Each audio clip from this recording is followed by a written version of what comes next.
Welcome to our show, Excerpts from the Six Enneads by Plotinus, Vegetarian, Part 1 of 2 on Words of Wisdom. Plotinus was one of the most influential philosophers in antiquity after Plato and Aristotle.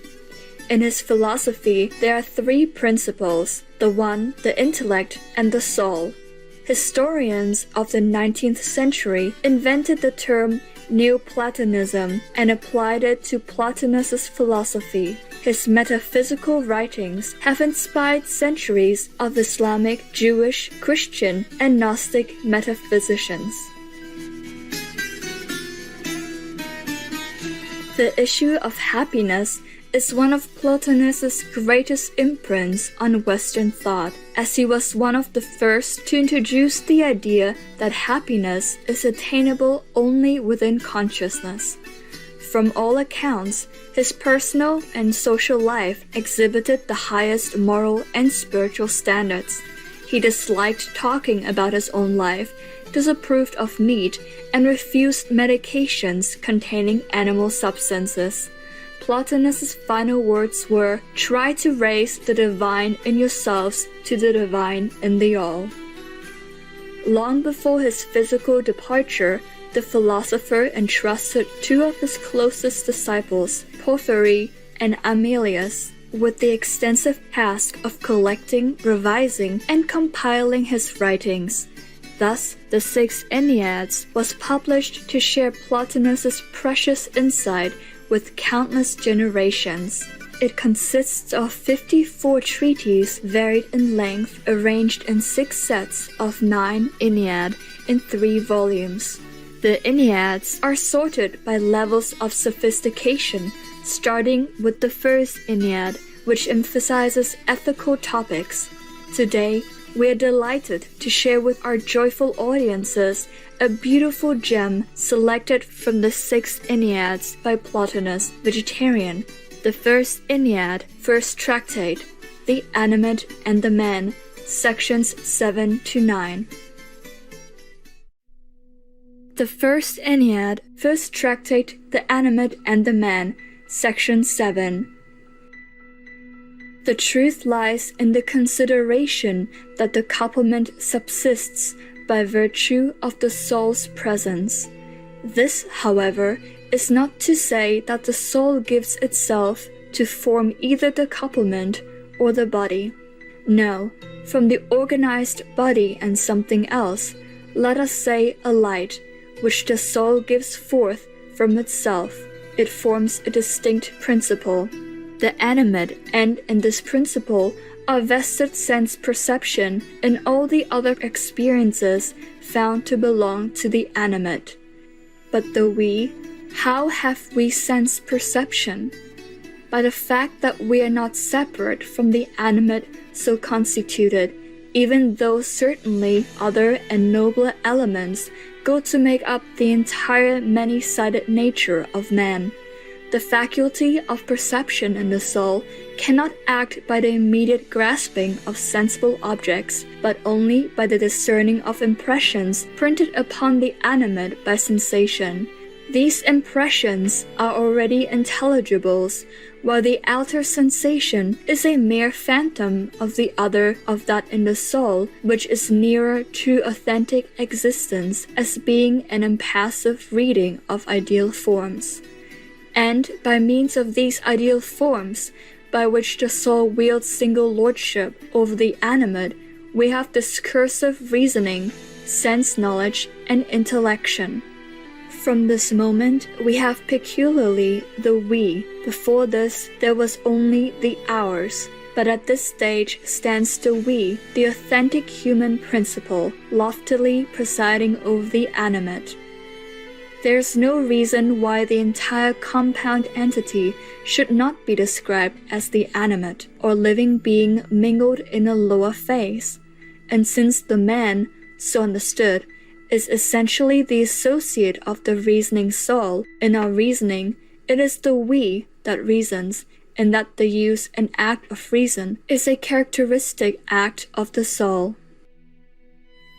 The first Ennead, first tractate, The Animate and the Man, Section 8.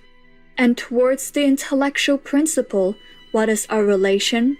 By this I mean the intellectual principle itself, divine mind. This also we possess as the summit of our being. And how do we possess the divinity? In that the divinity is contained in the intellectual principle and authentic existence, and we come third in order after these two, for the we is constituted by a union of the supreme, the undivided soul, we read, and that soul which is divided among living bodies. For, note, we inevitably think of the soul, though one undivided in the all, as being present to bodies in division. Insofar as any bodies are animates, the soul has given itself to each of the separate material masses, or rather it appears to be present in the bodies by the fact that it shines into them. It makes them living beings, not by merging into body, but by giving forth without any change in itself. The First Ennead, First Tractate, The Animate and the Man, Section 9. That soul, then, in us, will in its nature stand apart from all that can cause any of the evils which man does or suffers, for all such evil, as we have seen, belongs only to the animate, the couplement. But there's a difficulty in understanding how the soul can go guiltless if our mentation and reasoning are vested in it. For all this lower kind of knowledge is delusion and is the cause of much of what is evil. When we have done evil, it is because we have been worsted by our baser side, for a man is many by desire or rage or some evil image. The misnamed reasoning that takes up with the false, in reality fancy, has not stayed for the judgment of the reasoning principle. We have acted at the call of the less worthy, just as in matters of the sense sphere we sometimes see falsely because we credit only the lower perception, that of the couplement, without applying the tests of the reasoning faculty. The intellectual principle has held aloof from the act and so is guiltless, or, as we may state it, all depends on whether we ourselves have or have not put ourselves in touch with the intellectual realm, either in the intellectual principle or within ourselves, for it is possible at once to possess and not to use. Thus, we have marked off what belongs to the couplement from what stands by itself. The one group has the character of body and never exists apart from body, while all that has no need of body for its manifestation belongs peculiarly to soul, and the understanding, as passing judgment upon sense impressions, is at the point of division of ideal forms, seeing them as it were with an answering sensation, with consciousness. This last is at any rate true of the understanding in the veritable soul. For understanding, the true, is the act of the intellections. In many of its manifestations, it is the assimilation and reconciliation of the outer to the inner.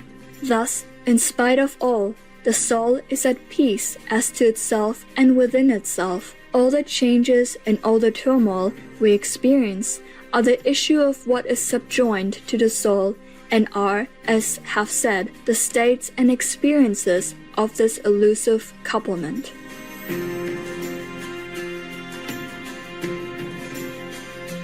Every day, I have the choice to live a life of compassion that not only saves animals, but helps the environment. Kat Von D, vegan.